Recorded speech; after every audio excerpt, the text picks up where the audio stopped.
Kyle. When we haven't done this in a long time.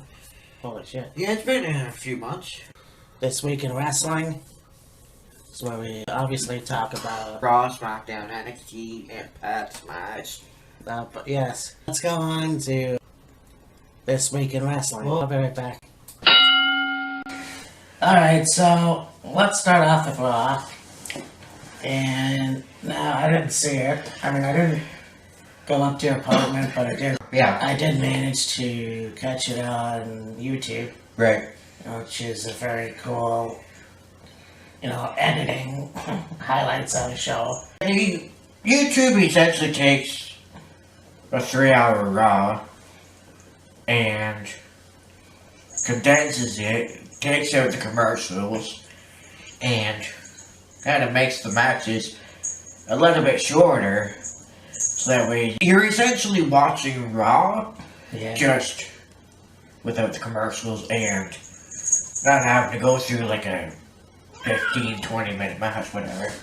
Yeah. So there was a lot of good, after WrestleMania moments. You had the debut of Ember Moon. Yes. As Nia Jax's tag team partner against Alexa Bliss and Mickie James. That was cool.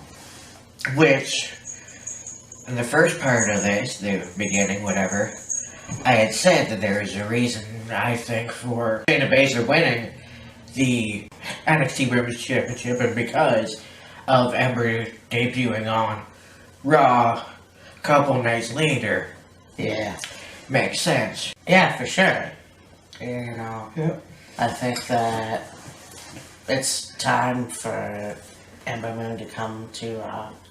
And hopefully they use her properly, I guess.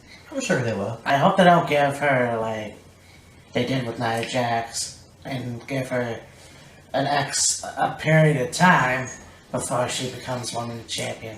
I would say it'll probably be a period of time before Ember gets the championship, but not as long as friggin' Nia Jax. You also had the Raw debut of No Way Jose. Yes. Which was pretty cool. The Conga line and all that stuff. Now, the match was a fairly quick match. Yeah. And he was facing a guy, I don't even remember who the guy's name or whatever. But essentially it was like grapple, move, pop up, punch, match over. Yeah. But it's very cool to see No Way Jose. Yeah. I think that he will have a good asset to Raw. I think there's a lot of potential for him. And he's another really fun wrestler. Oh, yeah. I very much reminiscent of Adam Rose, kind of. Yeah, you could say that. Now, one thing that probably should be taken into account is the possibilities, potential for maybe No Way winning a championship, just when, where, what title. But for right now, it's just only been on Raw for a week. Yeah. Get the ball rolling, get them into some rivalries, get them going, work with it, and then go from there. Yeah, it's just, it's a bad idea. And it was like that with Paige. It was like that with, I can't remember who else it was. They come from NXT, and then right away they get a championship match. And that's just not something that doesn't really build a character that well. No. But with No Way Jose, I'm looking forward to seeing what they will do with him. I think with Paige, it was probably one of those things where everybody saw what Paige was doing on NXT. They liked her. Yeah. They really wanted to see AJ Lee finally lose the championship. Now, granted, it was Paige's first night. Nevertheless, yeah. hey, We got this new girl coming in. Everybody seems to like her. We got Paige. She's the longest reigning champion right now. Let's put the two of them together, put them in a match, and see what happens. And Paige ended up winning that night. Yeah. Speaking of Paige, yeah, I felt really, really bad, you know, because you get someone like Edge or whoever had to retire, Yeah. and they were already, 20 years into career. Yeah. You look at someone like Paige, who's 25, and still relatively Fresh in the business. yeah. So, I mean, this all comes down to the injury that she suffered. And it sucks. It really does. Yeah. Would have liked to have seen Paige go longer in the ring, maybe at some point get the Raw Women's Championship and have her hold it for a while. And, see how much further she could have gone. Right. Now, this past Monday, she was in the ring and she's like, hey guys, I've been prolonging this for a little bit, but it's time you guys knew. I can't compete anymore. I suffered an injury. It's my neck. So I have to, unfortunately, retire with only 4 years under her belt as an in-ring competitor. Yeah. What's happened on Raw? We also had the Raw debut of the Authors of Pain with Paul Ellering. Yeah. Now, the story I heard, and this ties into when I was in Peterborough and I saw Authors of Pain without Paul Ellering. Yeah. And apparently he doesn't like to travel. So when they got drafted over to Raw, that means that he would have to travel a lot now. A lot more than he more. had to in NXT. So, Because basically NXT, their home base yeah. is Full Sail University. Yeah. Now there was that 3-4 week, whatever it was, stint they did at Center Stage, Atlanta, Georgia.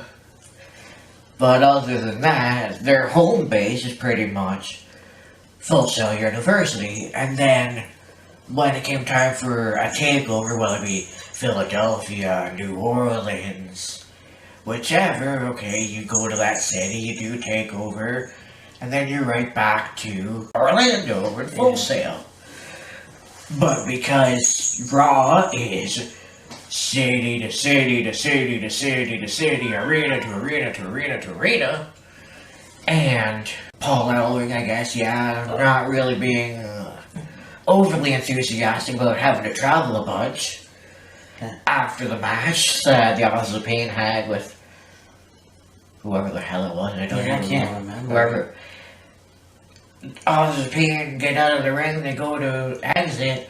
Paul Ellering goes to walk out with him, and they both put their hand on his chest like this to kind of hold him back. They walk off.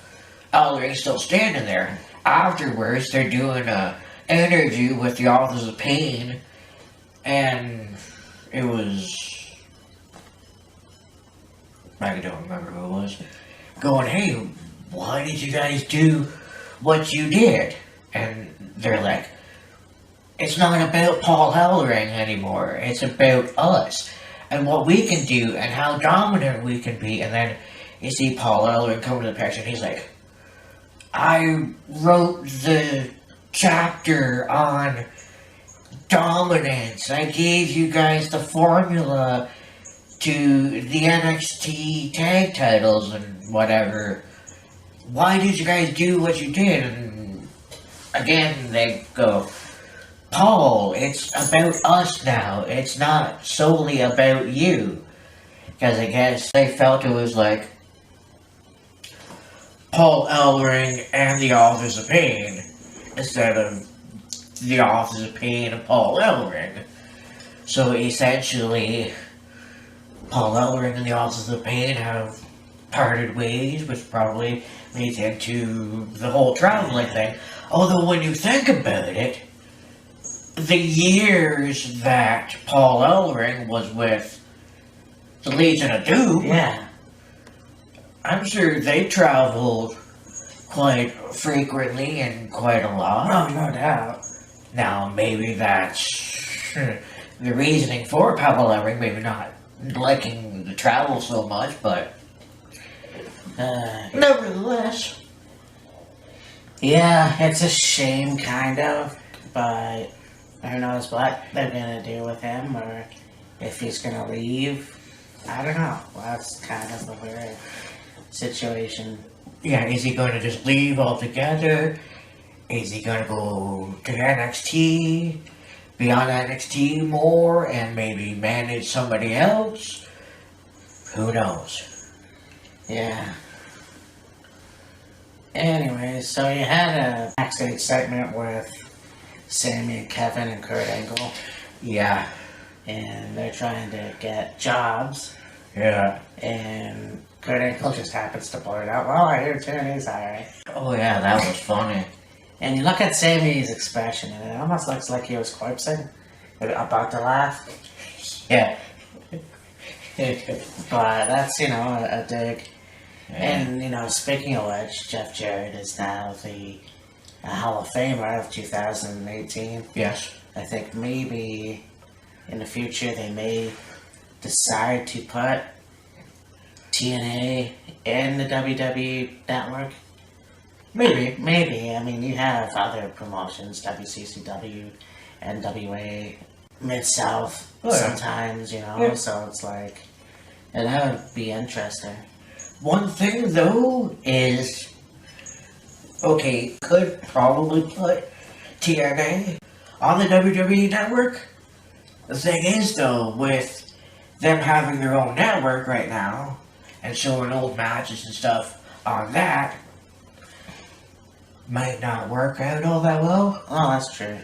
I mean, it's not a bad idea, just Impact, TNA seem to be going their own way of social media and their global wrestling network and whatever, so Yeah. maybe at some point there could be a merger.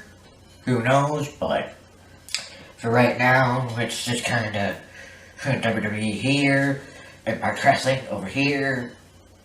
That's that. Yeah. We also had Braun Strowman and Little Nicholas do a backstage segment with Kurt, and they're like, "Man, last night was awesome, but we've got to give up these tag titles because, well, Nicholas has a scale to do up, team. He is only in the 4th grade," and it's like, yeah. Maybe when he's a little older, has gone through school, maybe got some training, could reconsider, but yeah. Let the kid finish his schooling. Yep. Elsewhere, you had Matt Hardy. It was Matt Hardy Oh, and yeah. Bray Wyatt against, well, no tag, you just can't think of it right now. Yeah. And the interaction between the two of them in the ring is like, my god, these two, you think they're crazy separately? The two of them together? Yeah. Crazy meters going through the roof. But it seems to be working, it's entertaining. I really enjoy it. Like, I really Yeah. like the fact that, okay, so Bray Wyatt fell into the river at the Hardy compound. Yeah, Lake of Reincarnation. Yeah. So, kind of really thought that he would turn into something else. So, Be even darker. even darker. That would have been awesome, but I mean, the way they're going with it now, I like, obviously, I just want to see where it goes from here. I want to see Bray Wyatt actually win a title. If they had put them in a tag team title picture, It could work. assuming that Yeah. Jeff is not going to wrestle for a while, that would be pretty cool. Well, I was just about to say, this may be a stretch, but I think what they're doing with Matt Hardy and Bray Wyatt is kind of like what they did with Matt and Jeff in TNA. Just instead of like Matt Hardy being the eccentric, out there, crazy man, for lack of a better term, and Jeff be the kind of crazy but not as over the top as Matt. Yeah.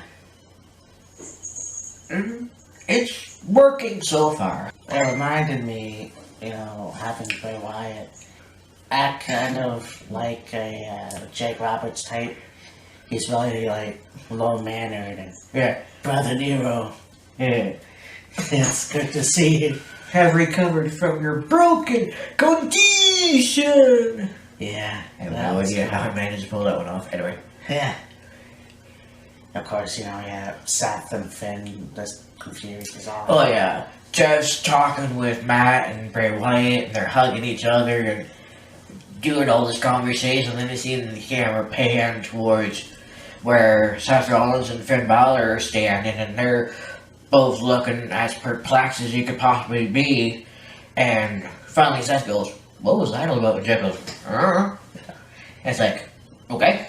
Now, here's the thing, and I don't know why I even observed it, but was that gun that Jeff was eating, or is that... I believe that was a mouth guard.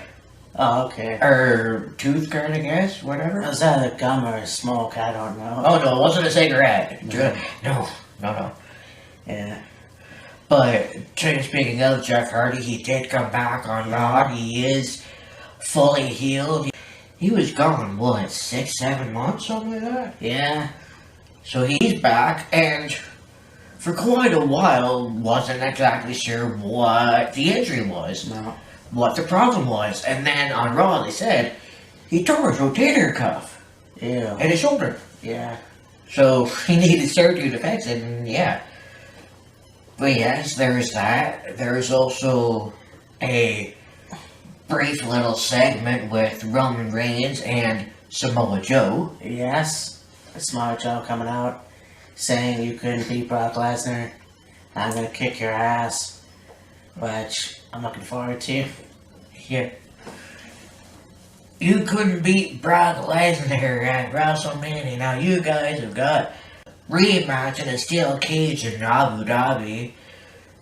When that match is done, I'll be waiting for you at Backlash. And it's like, not only does Roman have Brock to go up against one more time, afterwards he's got to deal with Samoa Joe.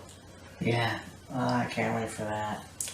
And then, of course, to top it all off, put the icing on the cake, Bobby Lashley on WWE on Monday Night Raw. First time in like, what, 10, 12 years? Something like that? About that, yeah, I would say 10 years. And the last thing he ever did was have a feud with Umaga. Yeah. So, I mean... Well, that was, what, WrestleMania 20? Yeah, What's the last? no, WrestleMania 23. Oh, 23. Yeah. Yeah. So that was, what, 2007? 2008? Yeah, it's about 2000... Yeah, 2008, I think. So, yeah, call it 10 years. Yeah. It was actually cool because, it would have made sense for him to show up at WrestleMania, but, again, anyways, yeah, so he's back. Yeah, Elias is in the ring, singing away. Lashley's misplaced, he comes out. Basically, beats up Elias, suplexes him. Okay, we're done. Yeah. So there's a rumor that Night Silver. it'll be Brock Lesnar versus Bobby Lashley for the Universal title, which I think is kind of like a dream. Yeah. Because you had these two guys, they left pro wrestling to do mixed martial arts. Yeah. You had Brock Lesnar go to UFC. Yeah. You had Bobby Lashley go over to Bellator. Yes. So, to see these two go at it, that would be pretty cool. And Yeah. I think, you know what? Yeah, let's see that eventually. I can't wait. I mean, but the whole thing with Roman Reigns and Brock Lesnar at WrestleMania, I mean, I've said my piece. I'm really not interested in seeing Roman Reigns get the Universal title. at this point. Yeah. You had a full fucking year to have this match set up, and it was a good match. It wasn't a great match. I'll just say that. Bad outcome. Their match at WrestleMania this year was pretty much almost a duplicate of their match at 31, I think it was. Yep. Just a little more violent, you could say. Yeah, and that was the only cool part that I saw. But I'm watching Brian Zane, Wrestling with Regrets, Yes. video diary that he did, and holy shit, did these people hijack the show. They're saying boring, they're saying bullshit, they're saying this is awful. Yeah. You know, we get X-Pac on his podcast going, well, you know, they never gave the match a chance. Nah. Well, okay, fine. But like I said, you had this for a fucking year, and yet you couldn't have your number one face win the title at WrestleMania. You know, it's bad enough that Shinsuke Nakamura didn't get the WWE title. Yeah, whatever, it is what it is. Roman Reigns should have been the Universal Champion by now. It would have made a credible babyface. You would have taken him more seriously. Now, not Brock Lesnar's still your champion. He still doesn't show up on Raw. But he signed a contract with WWE. And he signed a contract with WWE. That's fantastic, whatever. The fact of the matter is, you know, it's just like WrestleMania 27, except it's not as bad as WrestleMania 27. I'll show you that. One thing I would like to bring up though, okay, you talk about the fans of WrestleMania chanting this is awful, bullshit, whatever. Well, Takeover, you had fans chanting asshole, fuck you, Ciampa. Oh yeah, that, you know, that, and they didn't even beep it. No. Which I thought was pretty cool. I mean, here's the thing, you know, yeah, okay, you want the PG era, whatever. The fact is, you can't censor things forever. You know, you don't have to let your kid watch a whole wrestling show. You should be able to have a match just for adults and teens and have certain words and all this other stuff incorporated. And that match was fucking awesome. Tommaso Ciampa and Johnny Gargano. And yeah, you're right, they should have had more weapons. It's just kind of a shame that they didn't, but it's still delivered. Yeah, I know. Like, by no means am I disregarding the match at all. The match was phenomenal. Just for the, I guess, the sole concept of a unsanctioned match.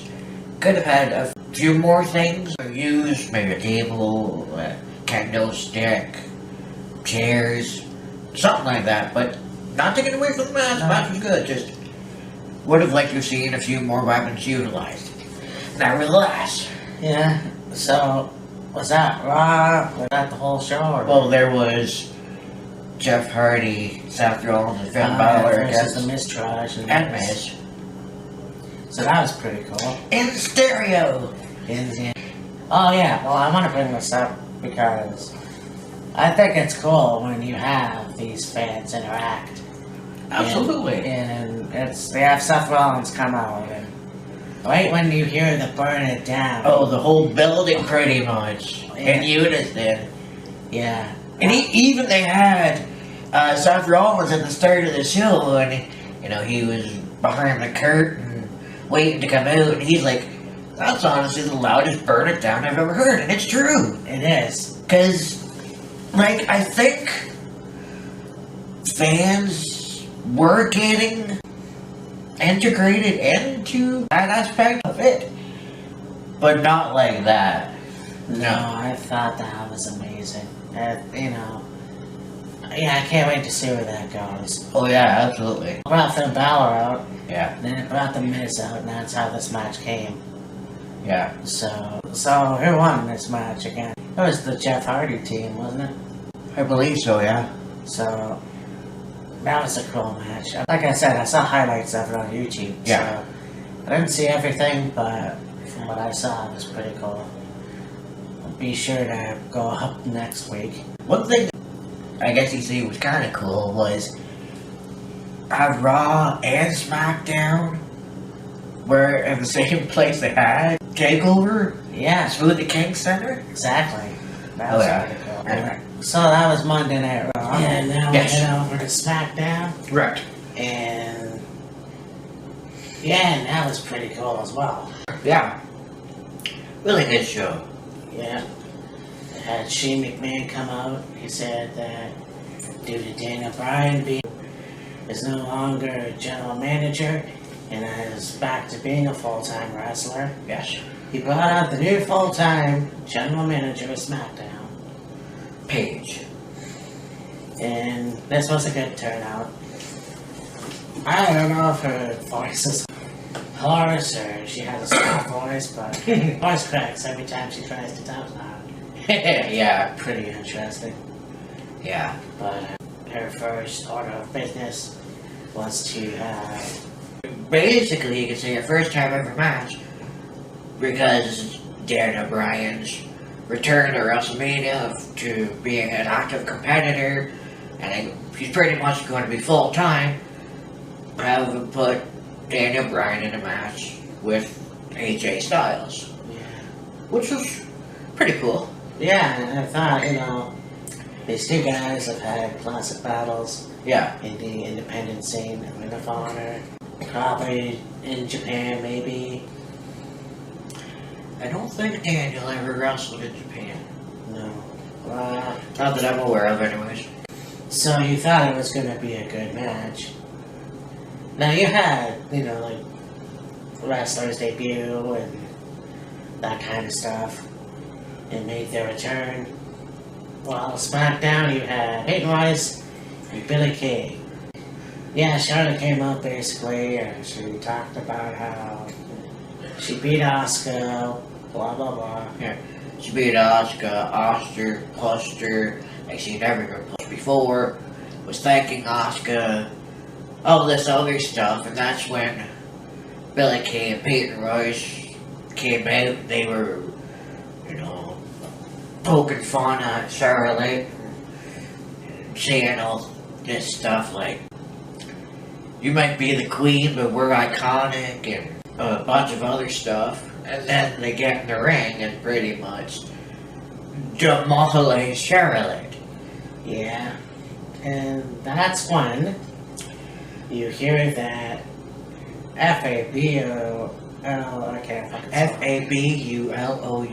Fabulous. Yeah. Anyway, Carmella comes out. She cashes in finally. No interruptions. Basically beats Charlotte down. And is your new SmackDown Women's Champion. I would say, as far as cash-ins go and finishes used in the cash-in to win the championship, that was probably the most uneventful, unenthusiastic, underwhelming cash-in. Now, don't get me wrong, Carmella cashing in and winning the championship is amazing. She absolutely 100% deserves it. It just was like, okay, I'm gonna kick you again, and then I'm gonna pin you. Yeah, that's basically it. So, the way it was delivered, it wasn't really like other cash-ins of the past. I was just fortunate that, I mean, it happened when it happened. She's finally the SmackDown Women's Champion. So let's see how far this goes and where it goes, and you can bet your bottom dollar Charlotte at some point is going to want her rematch clause, want a rematch for the Women's Championship. Right. When? Maybe Backlash, maybe a little later, whatever. I think, you know, I was going into Carmel's apartment, and I don't know if Carmel was running away. She made a squeaky noise, as she does. That was her screaming. Oh, And excitement. yeah. Oh, she had a friggin' ridiculously high scream. If I can get her out, although there was somebody else ridiculously high scream, but I'll get to that a little later. I didn't see what was going on, so I asked Kyle if someone stepped on a chihuahua. So, yeah, that was, yeah. and yeah, so that was pretty cool. Yeah, not too many people debuted on SmackDown. Or returned, really. No, it was only the iconic duo, nobody else. One thing I will say about Carmella cashing in is when she realized she won and they handed her the championship, it was like she was so overwhelmed with emotion and wanting to cry, but at the same time she's like, wait, I need to stay in character. Yeah. I still need to be Carmella, so to speak. And so she's like jumping up and down and of course screaming and moonwalking and all this other stuff. Yeah. But you know. I'm sure she probably did cry, yeah, once she got backstage. But yeah. Well, that's the thing with a lot of wrestlers who win the title. It was like, don't cry, don't cry, don't cry. You know. Hold it together just a little bit more. Oh yeah, even when the Miz won his first Intercontinental title. Yeah. You know, he said that. And, but yeah, I'm trying to figure out what's happened on SmackDown. The newly crowned Bludgeon Brothers. Yes, the tag team champions, the Bludgeon Brothers. There was a match between the Usos and the New Day again. I think it was to determine which one of them faced the Bludgeon Brothers for the tag titles, possibly at Backlash. Yes. And they came out and again just demolished all of them. Yeah. That was crazy. It seems like the Authors of Pain are going to be probably running roughshod on Raw. The Bludgeon Brothers have been running roughshod on SmackDown before they even became SmackDown Tag Champions, pretty much from Jump Street. Pretty much, yeah. I'm really enjoying that. Oh yeah. So, like I said, I didn't really see the beginning of SmackDown, so... Well, there was a three-way match between Bobby Roode, Randy Orton, and Rusev. And the winner of that match would face Jinder Mahal for, I think it's the United States Championship at Backlash. And of course, Randy Orton ends up winning the match. So it's like, you can bet he's gonna be out for revenge. Randy was WWE Champion at Backlash last year. He lost the title to Jinder Mahal. This time around, Jinder Mahal's the United States Champion and Randy Orton's the challenger, so we're gonna see how that goes. Yeah, I just want to bring this up, and it's, speaking of Rusev, watching the stuff I seen on YouTube this morning and yesterday, and they're saying that Rusev signed his resignation and is leaving the WWE. I didn't catch on why, but you know what? It really irritates me because you had, and who knows how the fucking goes. So the fact of the matter is they're not doing a lot with him. I think they're trying. They're trying to put him in the face role with Aiden English. People love Rusev. They always love Rusev Day. Yeah. The fact is now, if this is true, you know, hey, I want to see Chris Jericho versus Undertaker more than anybody.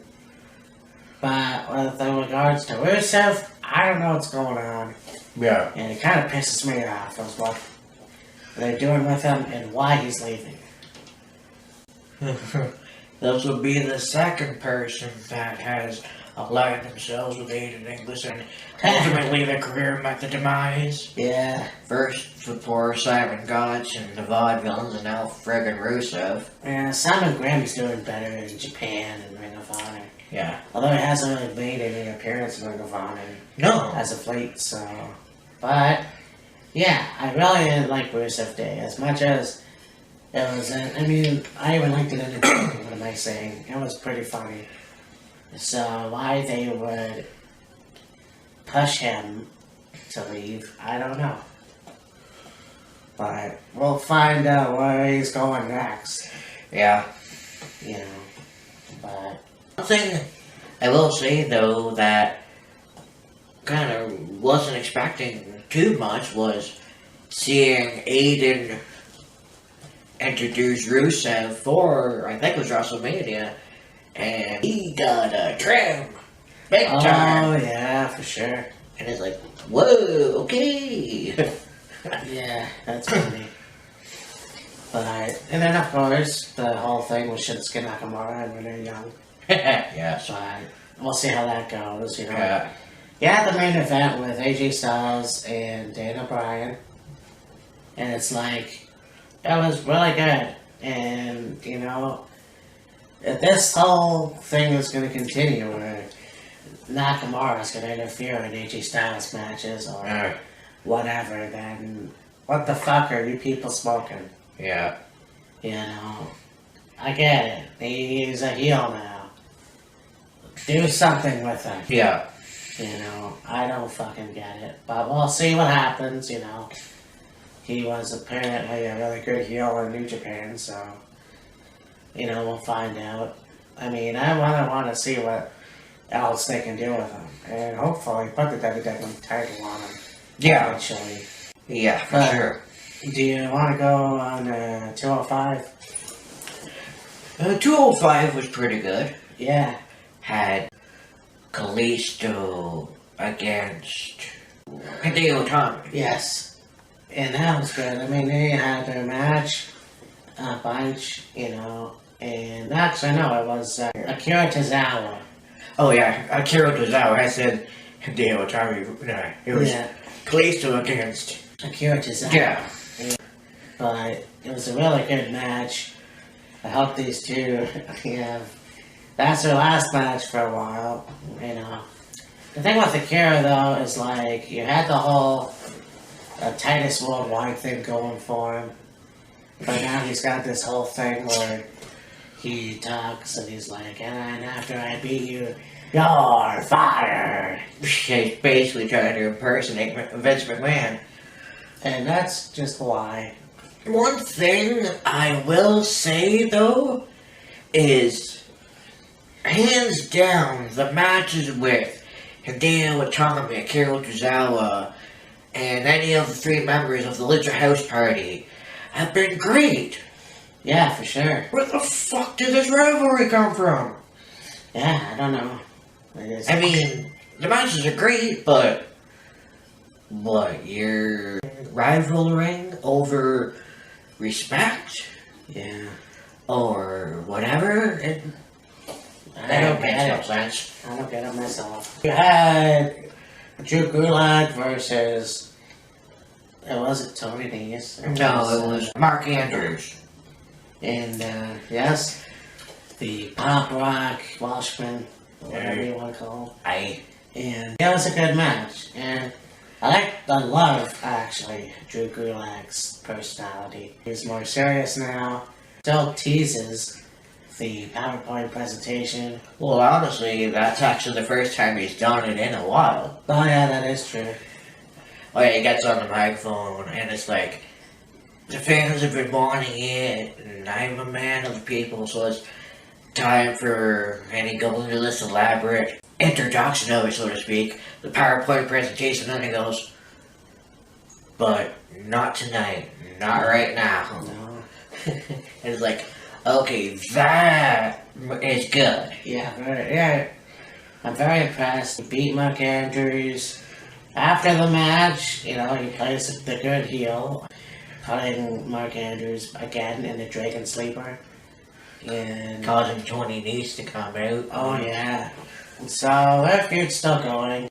Tony Nese's face now. Yeah, well, pretty much. Pretty Yeah. much. It's gonna be interesting to see those two go at it eventually. That backwards moonsault flip thing Oh. he did over the top rope. Yeah. Shit, that was good. Yeah, Tony Nese is awesome. Drew Guilak is awesome. This whole again, I said it before. Since Garrett Maverick came to 205, 205 has been the best it has ever been. Like I used to say, 205 was a hit and miss show, Yeah. and now it's just on fire. Oh yeah. So, you had Cedric Alexander come out.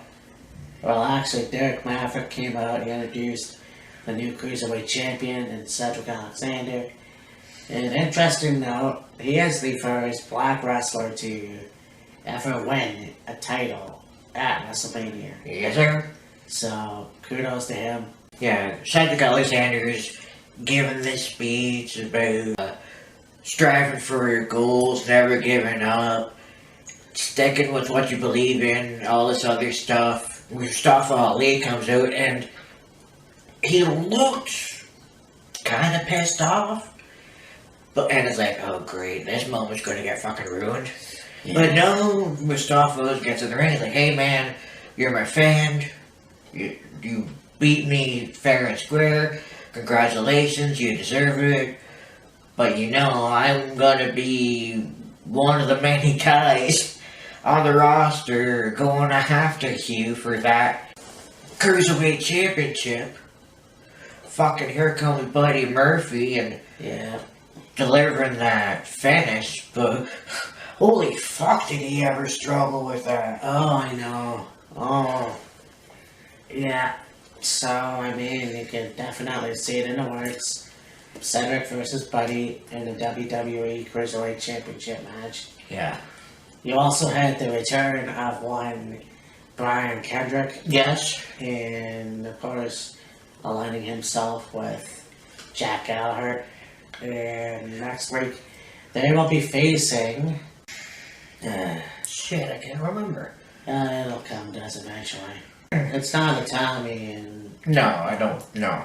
A conversation in the office of Drake Maverick, and you know, they got Brian Kendrick and Jack Gallagher together, and it's like, okay, nice to see you guys together as a unit, as a tag team, whatever. My only concern is you two having a vendetta against, I think it was Hideo Itami, for injuring Kendrick and breaking his orbital bone. And it's like, no. As far as we're concerned, that's just water under the bridge. And it's like, okay. Bullshit. Yeah, really. Well, it was one of those things where it's like, okay, there's still that heel aspect to it, but it'll be interesting to see if they go back to the way things were before Kendrick got injured. I don't know, but nevertheless, It'll be interesting. So that was 205. Yeah. You know, really, like we talked about NXT TakeOver, Yes. and I shared my thoughts, and you shared your thoughts in the beginning of the video here. Yep. And I gotta say, I was very happy with this week. I mean, it was showing highlights, Which is usual. which is, yeah, for sure. But they did have Kairi Sane versus Lacey Evans, Yes. which I kind of thought was interesting. I have a Navy type woman versus the Japanese pirate. A U.S. Marine Hopefully they win. against a Japanese pirate princess. Exactly. Hoping they wouldn't do a Pearl Harbor joke. No, I wouldn't go there. No, I know. You might. The thing of the matter is, this was a good match. It was. You know, and I think that they're both very good competitors. Kyrie is, again, one of those unique characters in the WWE Oh yeah, absolutely. that I hope one day she gets her due. You know, if not NXT Women's Champion, go over to maybe SmackDown. Yeah. Or Raw, who knows. And then you get Lacey Evans, who is one of the best heels in a WWE, which is kind of odd to me. You're like the military type, you would think that she would be a good guy. Or girl. Well, that's in my head. I was thinking this as you're saying your piece. Lacey Evans, when they initially had her in the Mae Young Classic, they had her as this military wife scenario. You know, essentially like a girly girl, but not like major, like up here a girly girl, more like here a girly girl. She looked like a 1940s USO woman dancer. Okay, yeah, go that way. And then, you know, you get her in the ring and she's like a badass chick, and then you find out, oh, she was in the military and she was on the SWAT team, and you know, she's got kids and a family and all this other stuff. So you really were able to get behind her with all those aspects put together.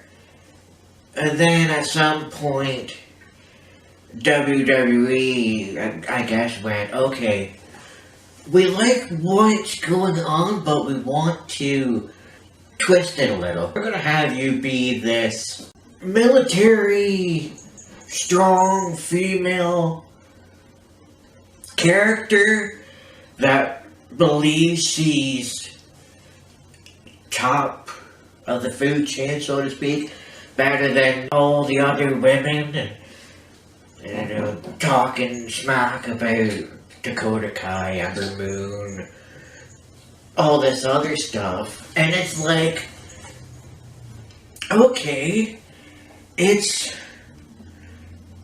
different, but at the same time it's like, okay, it's working so far. Yeah. Let's see where it goes.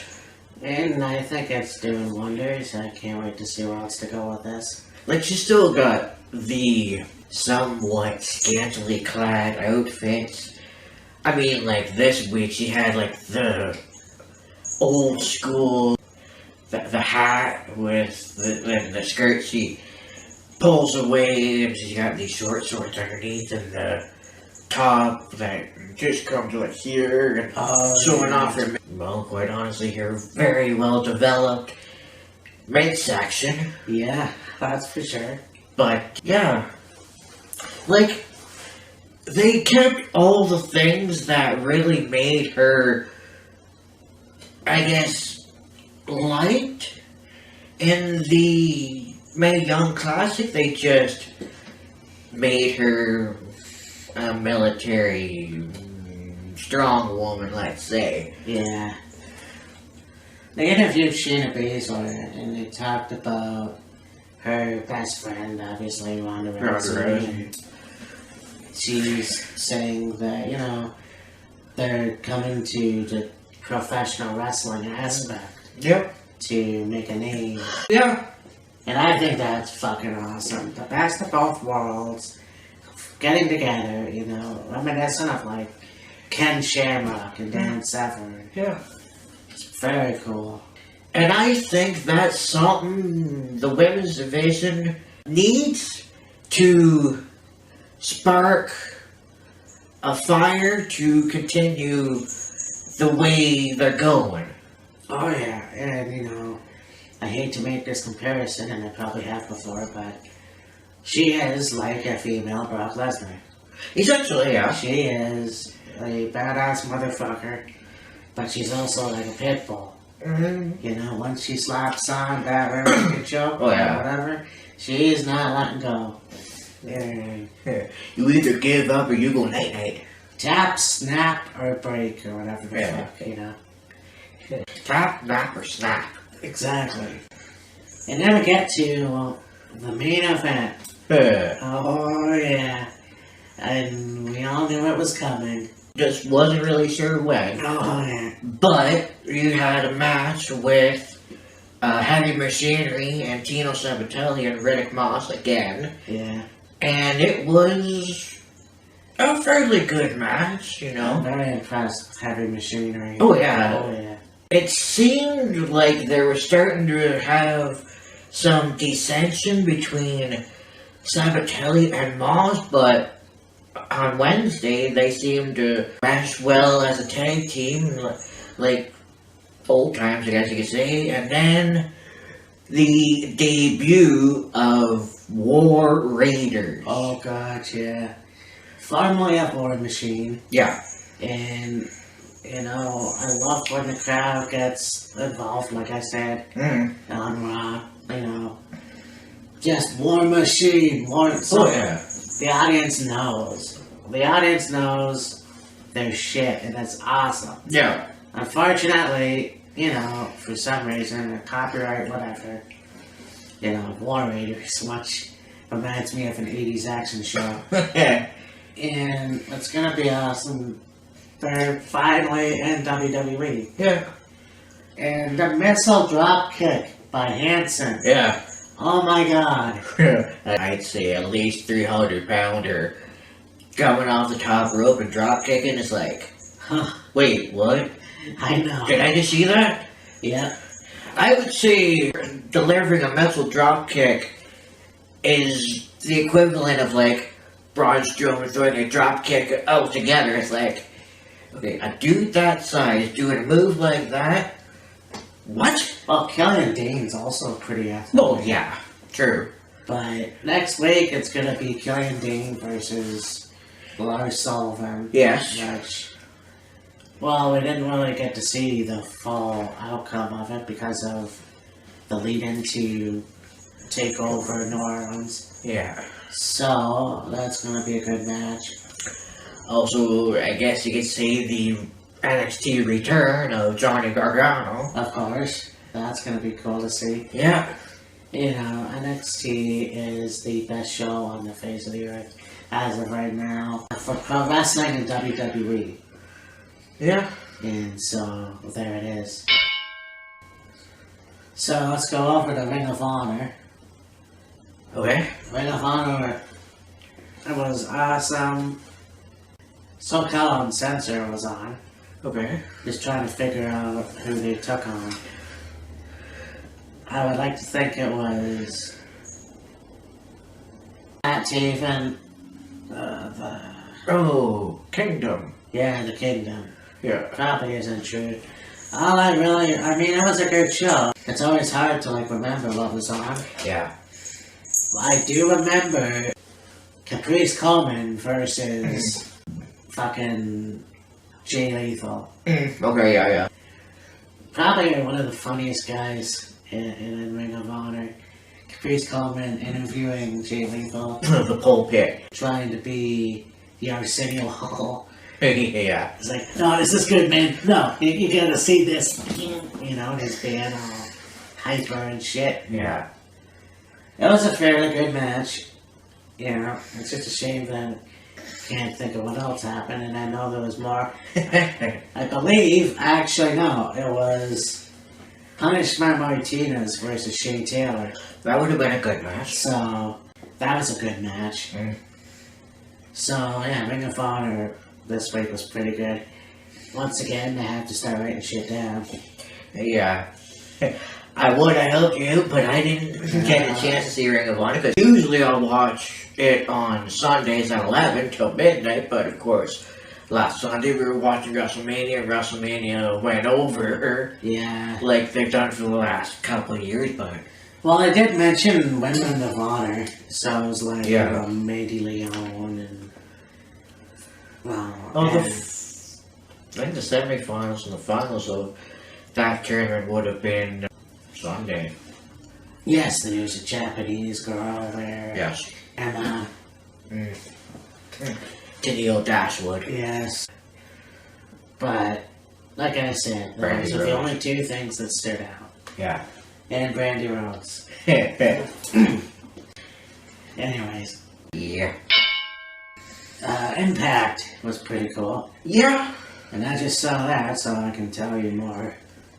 Yeah, he saw it sometime today. I just saw it last night, so it's going to be pretty fresh in our heads.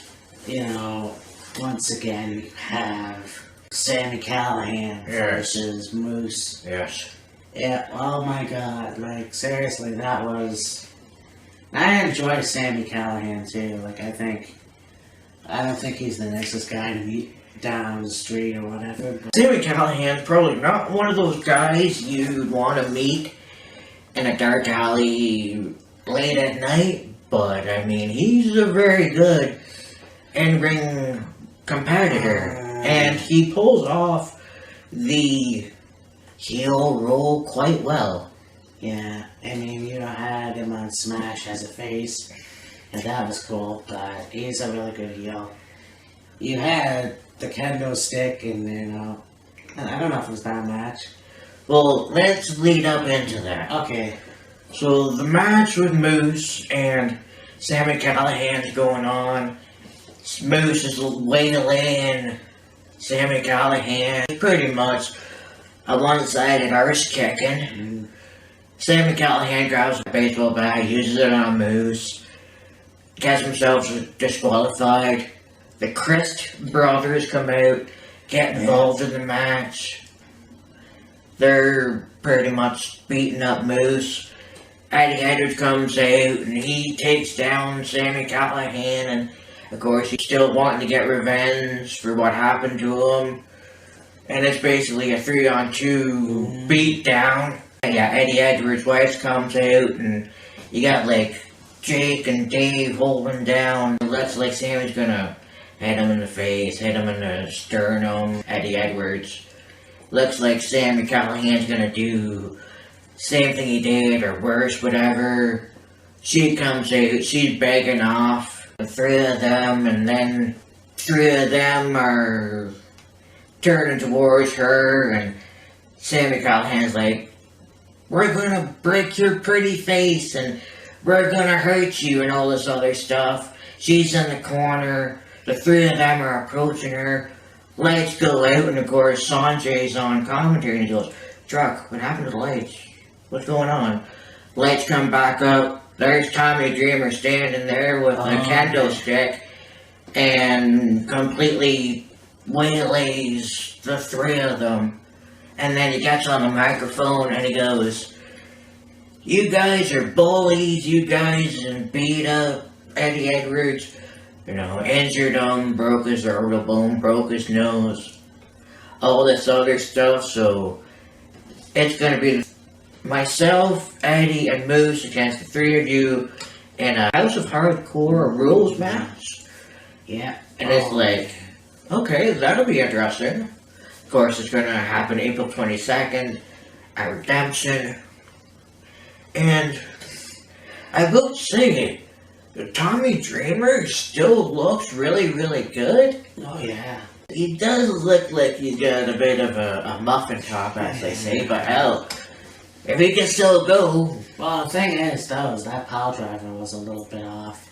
Yeah, a little bit. It is what it is. Yeah. He still can go, and that's the main thing. Oh, absolutely. So, and I'm looking forward to this match. Oh, yeah, absolutely. Rosemary and Taya Valkyrie was really good. That was good. I mean, that was the main event, but it was also one of their better matches. I really like Taya's acting, you know. Yeah. You know, really scared. Yeah. Or whatever.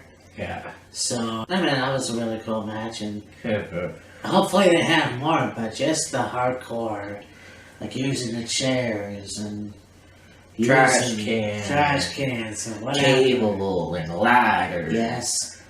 Friggin' the finish of that match, though? Oh.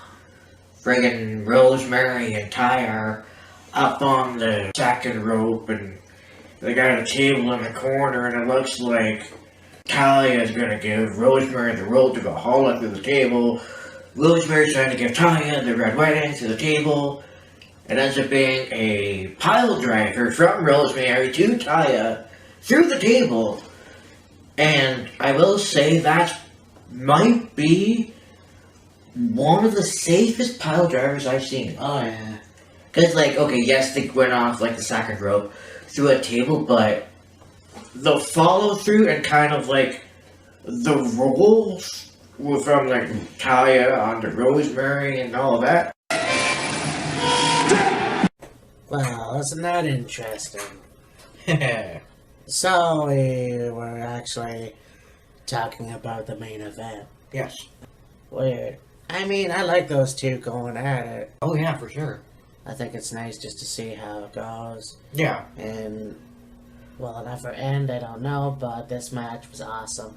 Absolutely. Always enjoying, like, hardcore matches or Falls Count Anywhere matches or whatever. So, Yeah.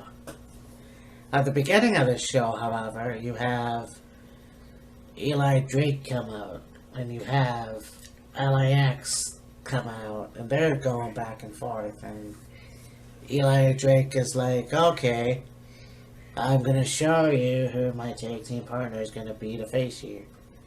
And here should come out mathematician himself, Scott Steiner. The worst mathematician in the world. Yeah. But, yeah. Oh, God. At least they build him up to be one of the greatest state teams, along with his brother. Yeah. So that was cool. And I guess they'll have a match at Redemption. So it goes. Yeah. Eli Drake and Scotty Steiner against Santana and Ortiz of LAX. You have Josh Matthews and Petey Williams. yes, with Matt Bourne on the side. That was Matt Seidel. Yeah, Matt Seidel. Okay. And Matt Seidel, Evan Bourne put it together. Matt Bourne. Okay. Once again. And once again, he's dead. So. Yeah. Anyways, yeah, and I never really realized that Josh Matthews can be funny. Just watching him, like, going. Yeah. He's supposed to be the spiritual guide of Matt Seidel. He looked like he didn't have a fucking clue what the hell he was doing. No. So that was funny. But yeah, you have a match with him and Petey Williams, and to get to what I had mentioned incredibly earlier in the evening, yeah, Petey Williams and Josh Matthews are in the ring, and Josh is, stretching, and like, I gotta get ready, I gotta be ready, and this other stuff. And then the bell rings, and he's like completely terrified to get into a lockup with Petey, and then at one point, Josh ends up going outside the ring. Petey follows him. Petey's chasing Josh around the ring, and holy shit. yeah. You want to talk about squeal? Oh, Frig, you think Carmella's squeal was high? yeah. Jesus Christ. Josh Matthews was running around the ring like a scared little bitch. Oh, yeah. You want to talk about bitches? We've got KM and Trevor Lee and that other fucking guy Yeah. versus Tyrus, Fallaball, and Standby wrestler, Richard Justice. yeah. So it was good to see how well he could wrestle. Yep. Instead of just sitting there doing squats. Yeah. But this was all because of KM fat shaming everybody, and this was actually really good to see him get his in the end. I mean, okay. Yes, they're going along the storyline of like fat shaming is wrong and it's not nice and bullying and all that other stuff. Although I'm probably gonna get some backlash for this, but what the hell, I'll go for it. Some of the things that KM were saying were actually pretty funny. Sure. I've said a long You go time. into a restaurant, a waiter hands you the menu, and you go, yes, please. You're so fatly when you walk into a mattress store and ask for a water bed to put a sheet over the Pacific Ocean. Yeah. No, I mean, it is true. You have to make fun of yourself, and I know that. Oh, yeah. As bullying. There's a fine line between bullying and just making fun of yourself. Yeah, I mean, if somebody else is calling you names and teasing you and making fun of you and all that other stuff, that's basically bullying. But if you go, oh, haha, I'm, a little bit big, I did it, whatever. It's basically certain things in life you gotta have a sense of humor with. Otherwise, you're just gonna be fucking miserable all the time. Yeah, pretty much. But, again, I really enjoyed seeing those three assholes get theirs. Yeah. And, Volleyball being kind of like a mini version of Yokozuna. Yeah. Just doing the Yokozuna bonsai drop. Yeah. That was pretty cool. Yeah. So, Impact was a really good show. I really enjoyed it this week. Keep it up. Should we discuss the WrestleCon situation? Yes, we should. Yeah, well, so talk about WrestleMania and NXT with their matches. Takeover and Yes. Bound for Glory and Slammiversary and There's Evolve. There's House of Hardcore.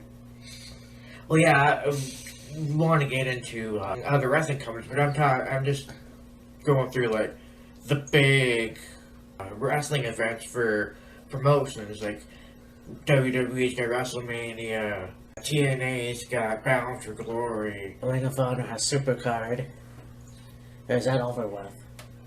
I think that was the same night as WrestleMania, but I was trying to think of the anniversary show for Ring of Honor. Yeah, I'm trying to think of that too now. I'm sure I will find it. Anyway. I'll find it. Yeah. But, they talked about colliding with Lucha Underground. Yeah. And they had Matt Striker, who's involved with Lucha Underground. And you Mhm. had Lysandra and La Mascaras, Pentagon. Pentagon Jr. Phoenix. and Phoenix. Very cool just to see that, What a weekend to be a wrestling fan. Oh yeah, absolutely. So, that was awesome. And, Austin Aries is there, and there was a lot of cool shit. I think they had LAX, they had Brian Cage and like Drake, Sammy Calihan, Eddie Edwards. I think there was a few others in there. Yeah. Oh.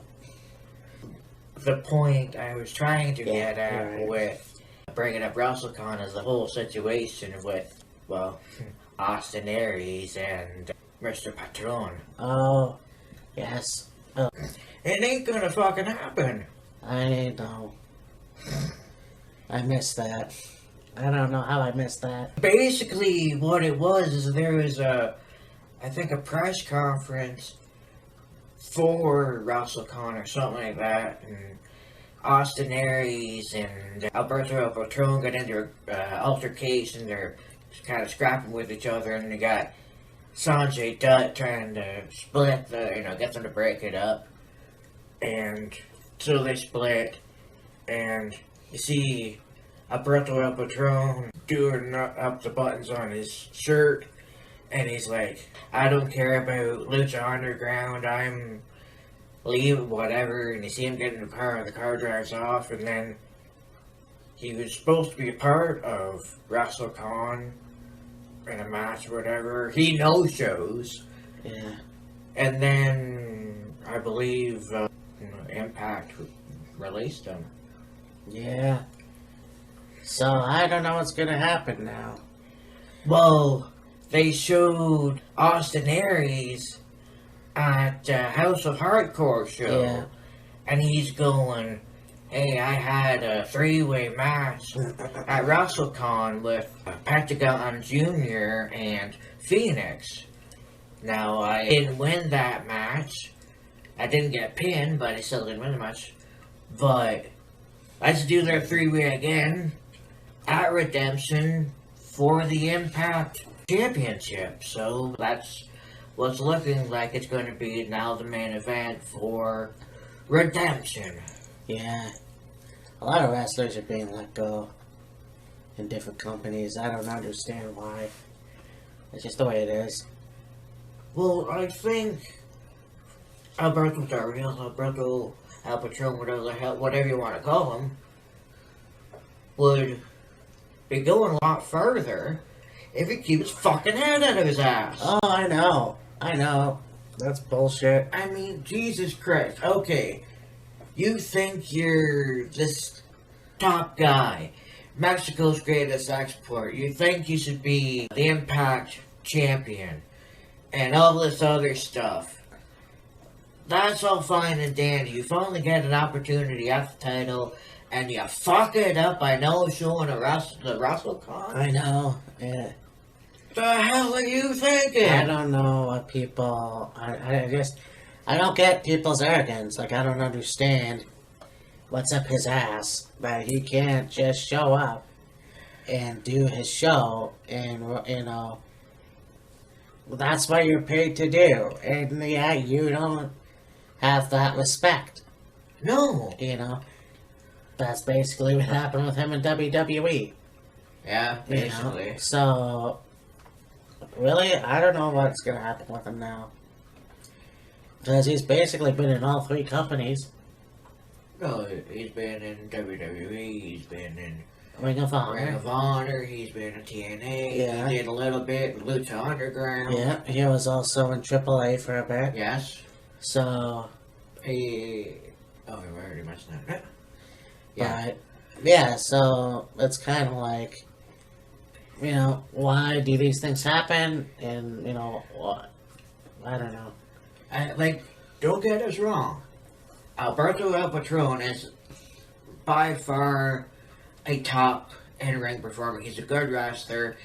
He's smooth at what he does. Yeah. He mixes the lucha style with the North American style very well. He did really well in WWE. He's just too damn cocky for his own good. Exactly. Is this the situation with Aaron X? Is this what they had with Aaron X? I don't know. I don't really think Aaron Rex is too cocky for his own good.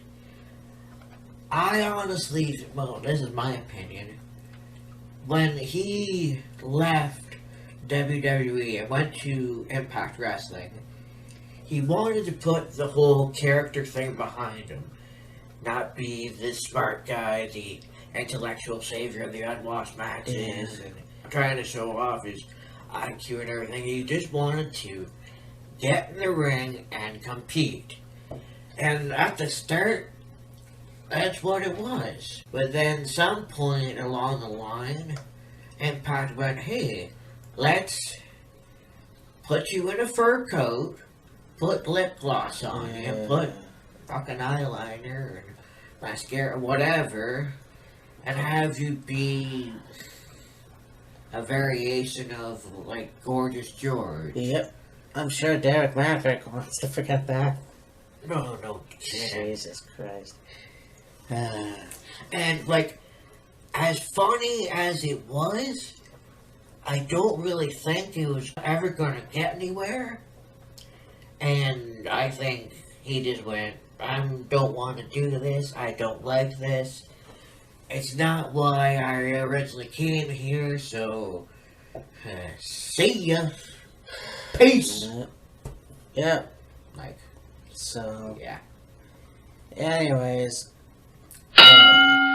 Smash was a really good show. Yeah. Yeah, you had it, the tag team tournament, which main evented. Yeah, the four-way and the finals of the Faithful 8 tag team tournament. You had OVE, TDT, SSB, and Sebastian Suave and Tarek. The 3 initial take teams, and then these 3 guys here. Yeah. 2 guys that absolutely can't stand each other, but yet they're put together as a tag team. Yeah. Hoping that something would happen and they go somewhere. Well, there you go. This was a really cool match. That went No, it didn't. The Super Smash Brothers. The Super Smash Brothers. And I can't wait to see where this goes from here. I mean, this team is dominating. They're a really good heel take team. So Super Smash Brothers win the match. Then you have Braxton Sutter and Psycho Mike the Machine Rollins, well-oiled machines come out and they're on the stage and, you know, they got the titles and everything. And Evil Luno's got a microphone and it's like, we don't want to wait until next week, 2 weeks, whatever. We want to do it right now. And so, here come the well-oiled machines. The 4 of them are brawling with each other. Here comes the Beast King and the Mountain, Vanessa Craven. The 4 of them are kicking the crap out of the Super Smash Brothers and the well-oiled machines. And couldn't quite understand what FTM had said. I believe he had named the trio, I guess, of Vanessa Craven and the Super Smash Brothers as Malice. Yeah. So, that's that. That's cool. But in the beginning, you had the new Smash champion, and Speaking of yeah, the Beast King, FTM against the One Man Dynasty. Yes. The Money Man, Brand Banks. Money Banks. And you know, it's funny because they get this guy, and he's very cool. I really like that Beast King, obviously. Yeah, he's good. Coming to the ring, he's holding a snake. Yeah. Like, who does that? Jake Roberts had Damien in a bag. This guy is holding a snake. Yeah, well, Damien was friggin' 3 times the size of that snake that Frankie had. Yeah. I mean, Damien was a python. Those are probably, I don't know, garter snakes or something. No, yeah, well, Because they're only like that fucking big. that's true. And I'm sure they're probably non-venomous. No, Hopefully. I hope not.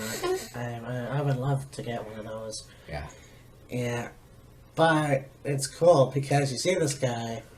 It was almost like a cross between Alice Cooper and Gene Simmons. Oh, yeah. The guy with the snake, he puts it on his head, and then he spits out this red mist or whatever. Blood, I'd say, Yeah, fake blood or something fake like blood, that. So, It was funny because you see him put the snake on his head, and the snake's tail is like coming down the side of his face and like right in front of his mouth. And then when he spews out the blood goes on the snake's tail. but I felt like going, you know, I need some barbecue sauce with those chops. Because, oh my god, Fuck. the viciousness of Money, you know, or Money Banks, it's just fucking crazy. Oh, he Even can the hit as footage. hard as fucking Daniel Bryan, Yeah, Kenta, Ric Flair. yeah. I mean, holy shit. But I mean, you got the Beast King handling his own and Oh, yeah. actually beating, you know, Banks. Yeah, and beating Banks, pulling off a Shinsuke Nakamura. Oh, yeah. And so, after that, you get a little interview with Tyson Dukes Yes. talking about he's gonna get his revenge. Yeah, And, he's like, okay, I was suspended. I understand the suspension. It wasn't intentional what I did. right. The head of Smash knows that, and you know, I know that, and all this other stuff.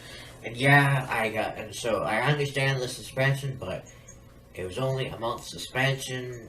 I'm coming back, and when I come back, I'm gonna get your ass. Oh, yeah. So I can't wait to see where this goes. And it looked like Tyson had at some point decided to trim down the beard. Oh, yeah. Not have it be so thick and mountain man like. And he does that every once in a while. Like, when I saw him 2 years ago, he had the beard. Yeah. And then, he shaved it off for the classic cruiserweight show. Yeah. And then he grew it back, and now it's shaving off again. But I can't wait to see this redemption that he has. But this was a really good show. I really enjoy Smash, and I can't wait to see what else happens. And I wonder what Tyson does if, he grows out the beard for, the winter time to kind of keep his face warm. And then when the weather gets warmer and it gets, spring, summertime, he shaves it off so it's not, hot and itchy and yeah, I tried that other myself. stuff. Yeah, I tried that myself a few times. It doesn't work. Now, I mean, I myself have gone through some facial hair transformations, not completely baby face. I got a goatee right now. I've had what would you call it? The Harley Race look, the sideburns. Oh yeah, the mutton chops. Yeah, and the mustache, and get rid of the chin part, Yeah. and or a full beard or whatever. Yeah, but this was a good week in wrestling, and Hell yeah! it's gonna be fun editing this video. Yeah, no kidding. Next month, well, we're still a ways away. We're still, yeah, we're only in the first kind of week-ish of April, so As not get too far ahead of I ourselves. thought about doing a Backlash series, so it's Okay. every week we're gonna discuss a Backlash. The only problem is there's Not that many? 20 years, Oh, okay, yeah, 20 years.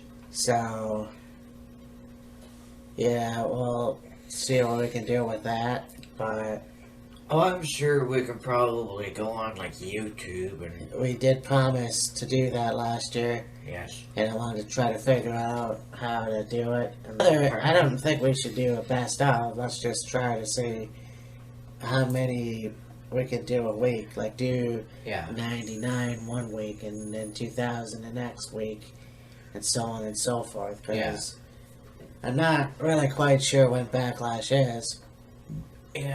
May the 6th? Yeah, so we'll see what we can do with that. Yep. But this has been fun to do. Oh, yeah. This week in wrestling again. And yeah, for Killer Kyle, this is me, Matt. And We'll see you next week. talk to you next week.